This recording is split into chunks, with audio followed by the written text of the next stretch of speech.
The total unremitted revenues into the Federation account by some government agencies and companies in the oil and gas sector in the year 2021 has risen to $8.26 billion.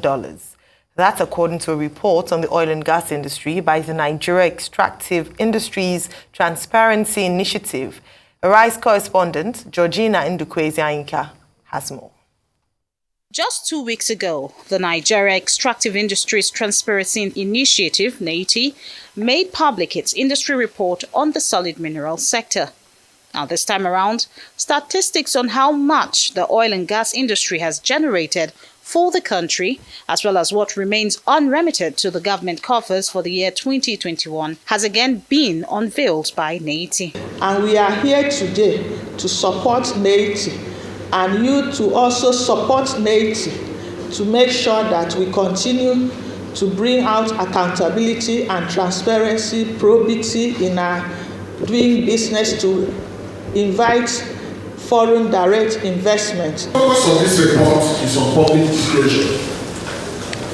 We are putting touchlight and showing our government policymakers where to look for money and then be able to generate revenue and deploy them to secure impact in the lives of our citizens. This 166-page report followed the auditing of 12 government entities and one state-owned enterprise, as well as 69 extractive companies, including the Nigerian Liquefied Natural Gas Company, NLNG. According to the report, $23.04 billion was generated from the oil and gas sector within the year under review, marking a 13% increase compared to the $20.43 billion earned in 2020. 566.13 million barrels of crude oil was produced in 2021, which is a 12% reduction compared to the volume produced in 2020, put at 646.79 barrels. NEITI blames this reduction on oil theft, sabotage, or metering error. But we have the responsibility to bring these issues to the public domain for continuous engagement. We felt that these are issues that should be looked into very critically in view of the amount of money that's involved. In December 2021, December 2021, these were where all these deductions were made from domestic crude account before remittances to the Federation. NEITI's argument is that it should have been the other way around. You remit to the Federation makes a decision then before you deduct. A compilation of the outstanding financial liabilities due to the Federation indicates that $9.85 billion was the total unremitted revenue to the Federation account. $13.591 million in revenue was paid to the Federal Inland Revenue Service as of July 31st, 2023. While the Nigerian Upstream Petroleum Regulatory Commission had outstanding tax collectible revenue of $8.251 billion as of December 31st, 2022. Over 80% of these outstanding financial liabilities are owed by Nigeria's national oil company, NNPC Limited. Our concern is that when we get concerned that government is looking for money every day, and most times we are borrowing. And this report is constantly bringing to our consciousness that we should look inwards and collect revenue that are available to us. Then we're able to know where the deficit arises. 47 companies as of 2021. When we started this process in 2019, there were 77 companies. And we stated clearly what they were owing, over $6.something billion. Our 2020 report flagged 51 companies and what they were owing. The National Assembly summoned another committee in which all the companies were invited. Over $3.2 billion were recovered. The NEITI oil and gas industry audit reveals that between 2006 and 2021, 8.149 trillion naira was expended on fuel subsidy. The report says the oil and gas sector contributed about 7.24% to the nation's gross domestic products. Reacting to this report, the chairman of the House Committee on Petroleum Resources Downstream has pledged to ensure that a forensic investigation is carried out and that the report is deliberated upon at the National Assembly. It's very important that we're talking about transparency.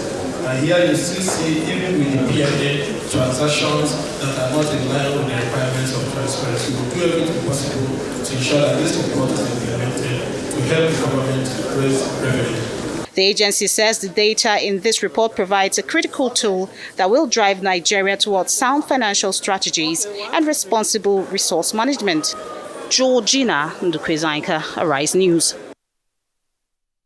Joining us now is Dr. Orji Orji, Executive Secretary of Nigeria Extractive Industries Transparency Initiative, NEITI. Good morning and welcome to the Morning Show, Dr. Orji. Quickly, the 2021 NEITI Oil and Gas report. For the benefit of persons who may not have seen that report, could you tell us the objectives of the report in the first place, and then the findings in that report? Key highlights.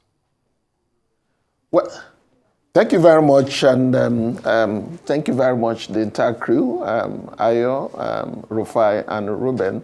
And I'm honored and privileged to be here. Thank you so much. And I think I need to just provide a background.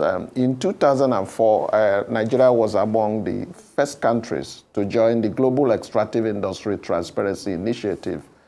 At that time, Nigeria and the global community were responding to a World Bank report that established precisely that countries blessed with natural resources, oil, gas, and mining, always end in poverty in the midst of plenty as a result of poor management of the oil, gas assets and the revenues that are accrued therein. In most of those countries, you find that as a result of corruption and mismanagement of the revenues that accrue from oil, gas, and mining, and other associated consequences, most of those societies end up in misery, poor access to health, education, poor access to infrastructure, and then even food security in those countries are really a challenge. Insurgency and most of these challenges that we are going through, and examples were given about most countries that are found in the sub-Saharan Africa: Nigeria, Congo, Sudan, Liberia, Cote d'Ivoire, Ghana, Niger, Cameroon. All these countries are mentioning our members of the NEITI. So these organizations were globally put together after a conference of the World Summit on Development held in South Africa in 2003. Nigeria at that time was among the first countries to join. And Nigeria took it far by supporting implementation with a specific law, the NEITI Act of 2007. And what we precisely do is to establish what companies pay to government and how much of that money did government actually receive. But in putting in place our law, the government the National Assembly at that time, in their own wisdom, asked further questions. Did companies pay what they should pay? Did government receive what it should receive? And from the work we have done in the last 20 years, and I have been with the NEITI in this country for the past 12 years. So I walked through the ranks to currently be given the assignment to coordinate the initiative in Nigeria as Executive Secretary. So we've been part of the institutional history of the trajectory of how the reports have progressed. This year's report is focusing on public disclosure, and public disclosure with a view to generate revenue and establish visible impact in the management and the deployment of those revenues. We are precisely responding to the current challenges our government is facing in going to borrow money to finance projects. And our job is to draw attention to the fact that if we even manage what we have diligently and prudently, it could review and reduce our exposure to foreign debt. And that's why our focus on this report is public disclosure, revenue generation, and impact. Impact in the sense that the money saved, we should begin to embrace a program of trying to achieve much with less. So this report actually points to how much money government generated in the sector in 2021, in excess of $23 billion.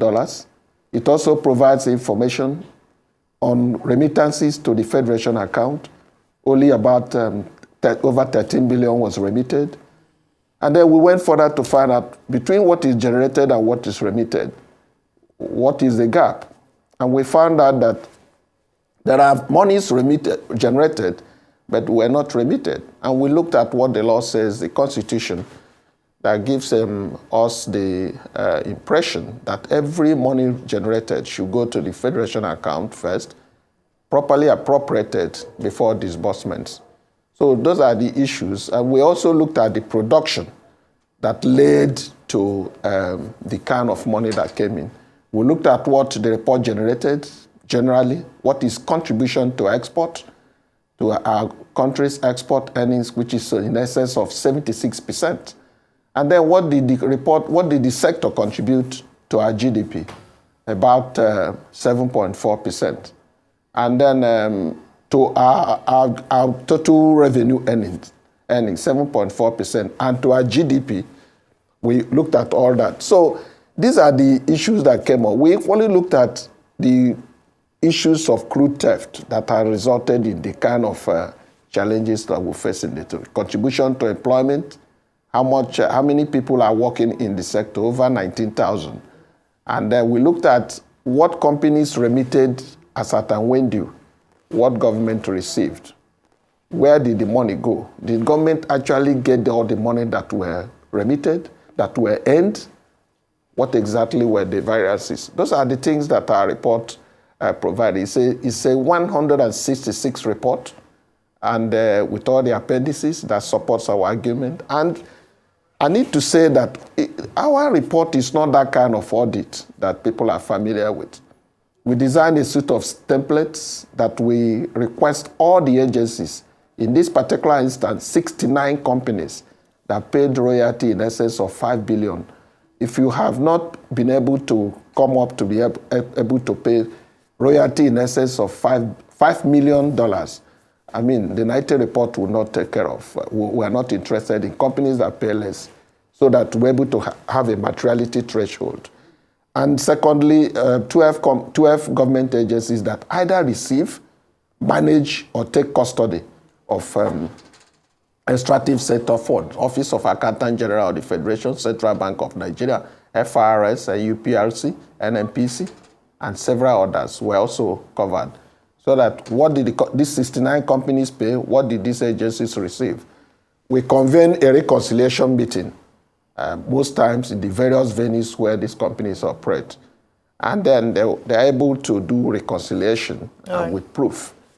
So before we release our report, all the agencies, all the companies that participated in this process sign off that the data we're sharing with the public are sacrosanct and are true. So NEITI report is valid and very certain that the data you are dealing with are on the public domain at the moment. All right. Thank you so much, Dr. Orji, for giving us such a detailed explanation or perhaps review of that report. A few things to pick out. One of the things you highlighted in the report was that between the year 2020 and 2021, 200 billion was spent on rehabilitation of refineries, even though they didn't work in the period under review. What does that imply? So where did this money go to if there's no product, so we don't see the outcome of the 200 billion naira spent? And then the second aspect in your recommendations where you talked about the fact that NNPC ought to be more transparent in the identities of those whom they pay subsidy to. So the recipients of subsidy. So obviously, in your findings, the process was not very transparent.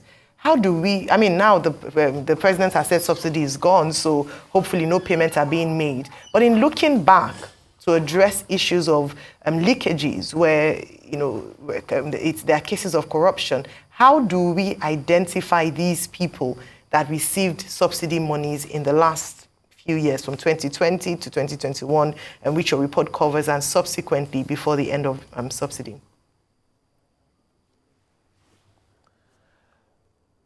Thank you very much. NEITI is not a law enforcement agency. NEITI doesn't have all the powers to conduct investigation. What we do is to provide empirical information and data in the public domain.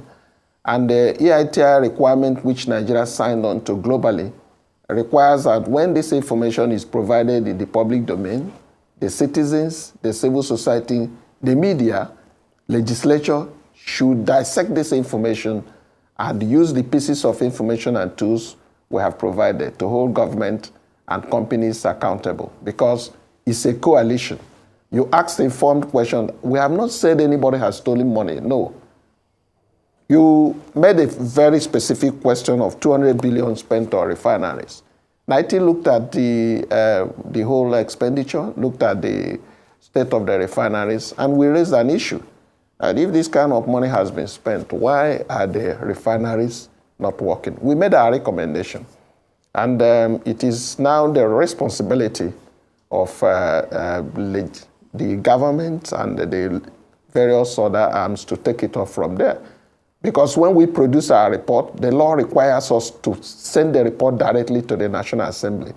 And we have already done that. You could see that members of the National Assembly were present, the relevant chairmen of relevant committees. The law also requires us to send this report to government, so that we are lucky also we have a new administration that are coming in on board and will soon be very well exposed to these issues. And if we are invited to give further insight on some of these details of what we have provided, what information we have provided, we'll be willing to. We are sending the report to the president. We are sending to SGF has been very supportive of our initiative. We have briefed him on this. He already has a copy of the report. He sent a representative to the unveiling of the report. And we hope to send this through him to get across to the president, the National Assembly, the National Economic Council, and subnational governments. Because what we are talking about is revenue that belongs to the Federation. So when we provide this information in the public domain, it is expected that other stakeholders in the process should take up this report, look at what we are saying, and then take to the next step.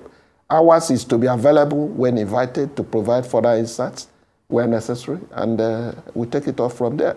But I must say that the way and manner NEITI has consistently put information in the public domain since Nigeria joined this initiative in 2004 has led to all the reforms that you see going on in the NNPC, including the ongoing unbundling of NNPC, which we recommended, the Petroleum Industry Act, which we recommended, all the reforms carried out in FRS, that FRS now, competing, they are doing well as far as I'm concerned in terms of the increase in the revenue, and they are embracing technology. This is what we recommended.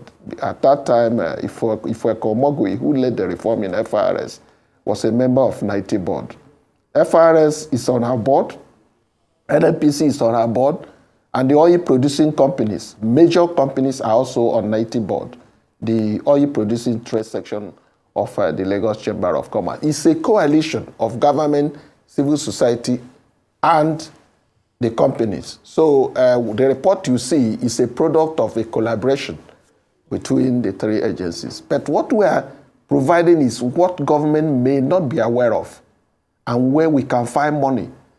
When the focus of government on revenue changes, we'll also align our operations to whatever government priorities are. Government priorities now is to reduce our debt to GDP ratio, to be able to build capital and resource mobilization, to grow revenue, to be able to attack some very important key national issues, security, job opportunities for our children, and so on. And NEITI has a touch. We are pointing to the way where some money can be generated locally. Those that are owing should pay. Those that have not remitted should remit. That's what we are saying. And those agencies whose duty is this to take it further from the information we have provided, they are now in a position to use our report and move the process. Okay, so part of the report, and I'll also come back to the question that you do a lot of fine, wonderful work, and I must commend NEITI. But most of your reports, they come out, you said it leads to reforms, but we don't see real action as regards grand-scale corruption. If we were a serious nation, heads should be rolling by now based on your reports. But it's obvious it's otherwise. You talked about PSA blocks in 2021, following observations that only 12 of the PSA block recorded production, while 23 other blocks did not produce. Can you make more clarification as regards that in part of your observations and findings? The case of the PSA blocks. Well, blocks that don't produce, they will most unlikely respond to our source templates. Like I said, we deal with companies that have paid royalty in excess of where our multi-stakeholders group establish a threshold of materiality from where we can take off. So if we send suits of templates and you don't respond, we need to find out why. And the excuse we got from that same company, the companies that you mentioned, were that we didn't produce during the year under review. And then the job, again, from our recommendation is for other tiers that need to use our report to hold companies accountable to find out why did they not produce? Is it true they did not produce? And so on. Because from our standpoint, doesn't NEITI have the framework to find out if companies did not produce? Is it that once they just say, oh, we did not produce, that's the reason, and NEITI goes back and say, okay, we put in our report like that? Can't NEITI have the framework to be able to find out if they produce or not? We are sure they didn't produce. I'm not doubting them based on our findings. But there are still other layers of investigation that need to happen. We are sure they didn't produce. But we don't believe that when a company says that they didn't produce, that they are lying. And let me make this point. The companies are our major assets. Without the companies, there is no business. We're only asking that those companies comply with regulations. In our report, we established that they did not produce. If that should be the focus of engagement by, for instance, the National Assembly that are supposed to interrogate our report, then they could find out if our report is saying exactly what so. But those kind of details are contained in our report. And when you see this report, if you go to our website, there are what we call appendices that gives further justification to the decisions we have arrived at. All right. Well, thank you very much, Dr. Orji, Orji, the Executive Secretary, NEITI, for giving us a detailed presentation of that report again. And well done on the great work that NEITI is doing. We do hope that recommendations will be taken forward and necessary investigations will be done. Thank you.